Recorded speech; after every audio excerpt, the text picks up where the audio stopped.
Let's get straight to the point. You think you know what love is, but you have no idea. It's not your fault. They lied to you from the very beginning. You were taught that loving means needing, that deep connection is born from emptiness, that two broken halves come together to form something whole. A lie. And the worst part is that you've built your entire emotional life on that lie, searching in another person for what was never lost, filling with 2G bodies a hole that never existed. Every relationship you've had, every time you said, "I need you," every sleepless night waiting for a message, every moment when the fear of abandonment tightened your chest, none of that was love. It was fear in disguise. It was lack sold as romance. It was two shipwrecked people clinging to the same piece of wood, convinced that was salvation. But here's what no one tells you. When two incomplete people come together, they don't complete each other. The wound doubles.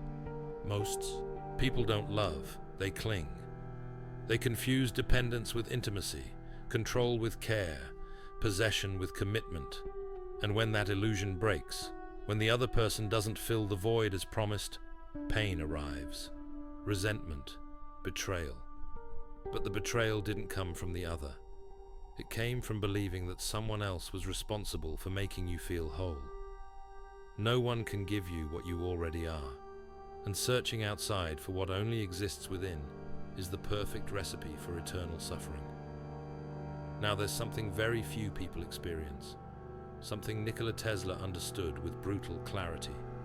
Tesla, the man who channeled ideas from the ether, who saw patterns where others saw chaos, who lived more in his mind than in the tangible world, knew something about deep connections that most people ignore. He didn't speak of relationships from need. He spoke of encounters from consciousness. And here's the part that will make you uncomfortable. When two awakened, souls meet, everything you thought you knew about love collapses. What does it mean to be awake? It's not mystical enlightenment or floating through clouds of incense. It's simple and brutal at the same time, realizing that you are not your story, not your wounds, not the character you built to survive. You are pure consciousness observing all of that. And when someone reaches that point, when they recognize themselves as whole, the way they relate changes completely. They no longer seek, no longer need, no longer beg for attention or validate their existence through another. They simply are. And when two people in that state cross paths, something extraordinary happens. There's no drama, no power games, no emotional manipulation disguised as love. There is something much deeper and, paradoxically, much lighter. There is freedom. Freedom to be who you are without masks, without fear of judgment, without the obligation to uphold an image.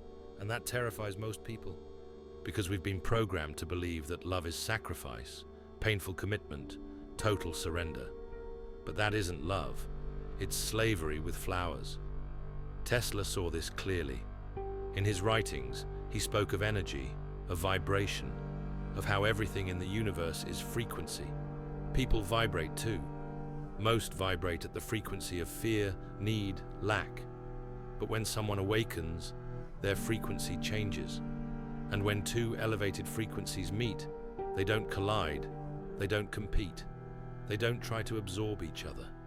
They resonate, like two tuning forks vibrating at the same note without effort, without force, simply because they are tuned. But here's what you don't want to accept. This kind of encounter isn't for everyone. Not because it's exclusive or elitist, but because most people aren't willing to do the work. Awakening hurts. It means looking at all your wounds without anesthesia, letting go of the stories that make you feel special, renouncing the drama that gives you identity. Most people prefer to stay asleep, preferring familiar pain over unknown emptiness. That's why average relationships are battles disguised as affection. Two egos competing to be right, two fears feeding each other. Think about this. How many times have you been in a relationship where silence felt uncomfortable? How many times did you feel the need to fill the space with words, gestures, anything to avoid the void. That isn't intimacy, that's panic. Uncomfortable silence reveals that you're not comfortable with yourself. And if you're not comfortable with yourself, how do you expect to be comfortable with someone else? Awakened souls don't fear silence, they enjoy it. They can be together doing nothing, without entertaining each other, without filling every second with noise. Because shared silence isn't emptiness, it's fullness. And here's what separates an ordinary relationship from an encounter between conscious souls. The first is based on contracts, the second on freedom. Ordinary relationships are full of expectations, unwritten rules, implicit agreements no one fulfills, but everyone expects. If you love me, you should know what I need. If you're committed, you can't look at anyone else. If you really cared, you'd sacrifice this for me. Those are chains, accepted chains, yes, but chains nonetheless. And awakened souls don't carry chains, neither their own nor anyone else's. When two conscious people relate, there is no possession, no need to control, to know where the other is every second, to check messages, to demand constant proof of love. Why? Because there is no fear. Fear is the root of all control. Fear of loss, fear of not being enough, fear of being replaced. But if you're already whole, what is there to lose? If your happiness doesn't depend on the other, what power does abandonment have? None. And when you understand that, the game changes. Now don't confuse this with indifference. It's not that they don't care, it's that they don't need the other to feel alive. And that difference is brutal. Love from wholeness is pure choice. Every day they choose to be together, not because society demands it, not because they fear being alone, but because they genuinely enjoy each other's presence. And if one day that changes, if life takes them down different paths, there's no drama, no resentment, no betrayal. There is gratitude for what was, and freedom for what comes next. Does it sound cold? Maybe to those addicted to drama. But it isn't cold, it's mature. It's understanding that love isn't clinging, it's allowing the other to be who they are, allowing the relationship to flow without forcing it, allowing everything to change without trying to freeze the moment. Heraclitus said it centuries ago. No one steps into the same river twice. Everything flows, everything changes, and trying to make a relationship static is fighting against the very nature of existence. Awakened souls know this, so they don't control, they accompany. And here comes the philosophical part that will twist your mind. When two awakened souls meet, there is recognition. Not love at first sight in the romantic sense, but something deeper. It's as if consciousness is looking at itself through two different bodies. It's not, I need you, it's I recognize you. Not, you complete me, but I am already whole, and so are you. And how interesting it is to share this wholeness. It's the end of the search because there was never anything to search for. Tesla pointed to this when he spoke of the interconnection of everything. He wasn't only talking about physics, he was pointing to something greater, the idea that at the deepest level, there is no separation. Separation is an illusion created by the senses, by the ego, by the need to differentiate. But when you awaken, you see beyond that illusion. And when you meet someone who also sees beyond it, there aren't two people trying to merge. There is consciousness recognizing consciousness. This doesn't mean emotions disappear. Awakened souls aren't robots. They feel jealousy, sadness, anger, but they don't identify with those emotions. They don't say, I'm jealous. They say, I feel jealousy. And that difference is everything. When you don't identify with the emotion, you can observe it, understand it, let it pass. You don't drown in it or turn it into drama that defines the relationship. You feel it, acknowledge it, and it moves on. That's why when awakened souls have conflict, it doesn't turn into war. There's no blame, no victims, no need to be right. There is honest communication, unfiltered, fearless, because both know that words don't define them, that disagreement isn't a threat to their essence. They can argue without attacking, express truth without imposing, listen without defenses. And in a world full of fragile egos, that is revolutionary. Most relationships are battlefields where two egos fight for survival. Every argument is an attempt to prove who's right, who's the victim, who deserves the apology. Awakened souls don't play that game, not because they're saints, but because they no longer need external validation. When you're secure in who you are, you don't need to win arguments. You simply express your truth and allow the other to express theirs. And in that space, something new emerges. No one wins or loses, both learn. Here's what Tesla understood about energy. It is neither created nor destroyed, only transformed. The same applies to relationships. When two awakened people come together, they're not creating something new. They're transforming energy that already exists. Love isn't born between them. Love was already there, everywhere, and simply manifests through their connection. They don't belong to each other. They don't own the love they share. They are channels through which love flows. This terrifies most people because we've been conditioned to believe that love is possession. My partner, my other half, the love of my life. That language reveals the trap, the belief that someone can belong to you, but no one belongs to anyone. People aren't objects to be owned. They are mysteries to be explored. Awakened souls respect that mystery. They don't try to solve the other, change them, or predict every move. They allow themselves to be surprised day after day by the other's existence. True intimacy isn't knowing every detail of someone's life.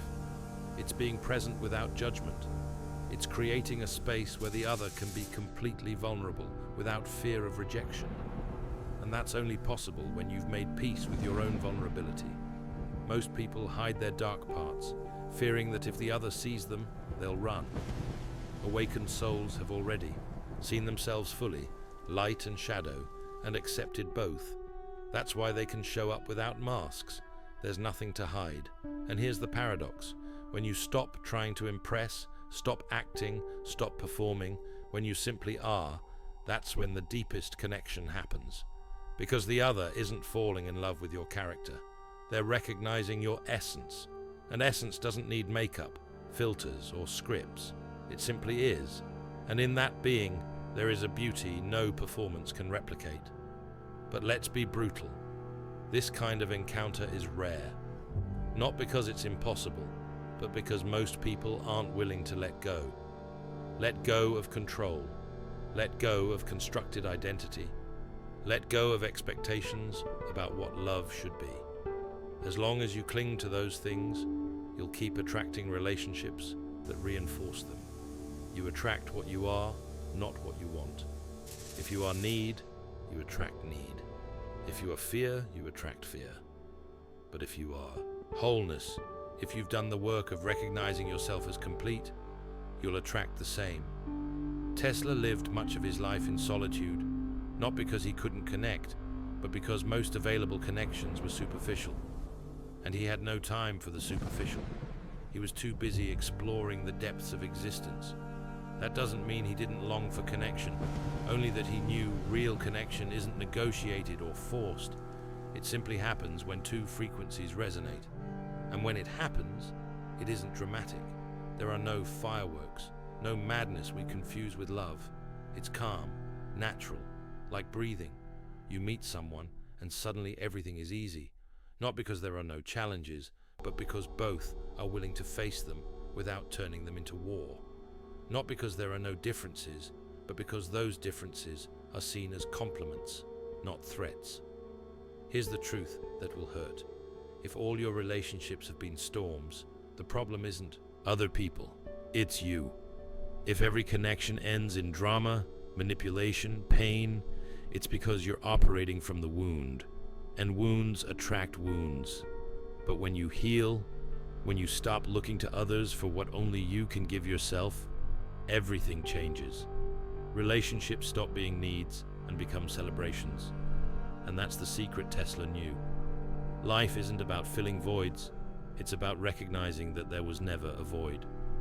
The feeling of incompleteness is an illusion created by identification with the body, the mind, the personal story. At the deepest level, you are already whole. You always were. And when two people who recognize that wholeness meet, they don't try to complete each other. They express that fullness together. There are no expectations of forever, no promises of eternal love. Because eternal love doesn't need promises, it simply is. And whether the relationship lasts a day, a year, or a lifetime doesn't matter. What matters is the quality of presence, not the quantity of time. Awakened souls don't measure love in anniversaries. They measure it in moments of truth, in real connection, in spaces where the ego disappears and only being remains. And here's what no one wants to accept. Maybe you're not ready for that kind of encounter. Maybe you need more time in the drama, more time in the wound, more time convincing yourself that love is suffering. And that's okay. There's no rush. Life will give you exactly what you need until you no longer need it. But when the moment comes, when you're tired of pain, tired of relationships that drain you, tired of needing instead of choosing, you'll wake up. And when you do, everything will be different. Because real love isn't what you were taught. It's not that emotional roller coaster that leaves you exhausted. It's not that dependency that makes you feel alive together and dead apart. Real love is peace, freedom, recognition. Two consciousnesses sharing the same space without invading, controlling, or demanding. And once you experience it, everything else feels like a cruel joke. So ask yourself, are you looking for love, or are you trying to fill a void? Do you want a partner or a crutch? Are you willing to do the work of recognizing yourself as whole, or do you prefer begging for wholeness in someone else's arms?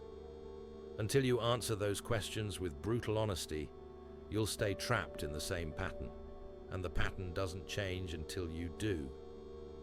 Tesla knew this. That's why he didn't settle for superficial connections. That's why he chose solitude over falseness. Not because he was antisocial, but because he understood that being alone is better than being incorrectly accompanied. And when you finally meet someone who resonates at your frequency, you understand why the wait was worth it. Because that connection doesn't complete you.